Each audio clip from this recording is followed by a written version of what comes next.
जाएगा वह हिंदुस्तान में ये लोग बर्दाश्त नहीं करेंगे। इसके लिए लोग सड़कों पर हैं।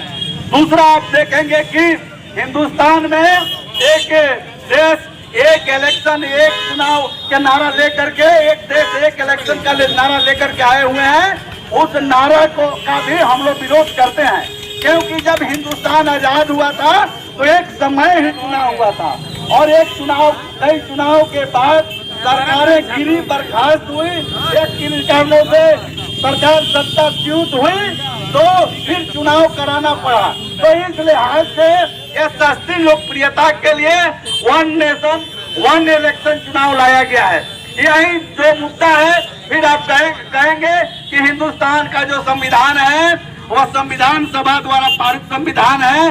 अगर नरेंद्र मोदी को लगता है, भाजपा को लगता है कि संख्या बल के आधार पर हम बदल देंगे तो देश संविधान से चलता है, संख्या बल से नहीं चलता है।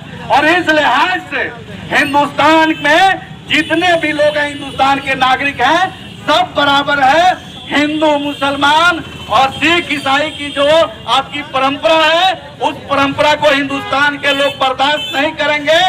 और एक आप कहना चाहेंगे कि आप जो भाजपा के जो लोग हैं जो संविधान की बात करते हैं, हम कहना चाहेंगे जब हिंदुस्तान आजाद हुआ उसके बाद संविधान जो बना, उस संविधान का सबसे पहले रामलीला मैदान में दिल्ली के किसी ने विरोध किया तो भाजपा और विश्व हिंदू परिषद ने विरोध किया था। और इस लिहाज से वे लोग संविधान के शुरू से विरोधी रहे हैं।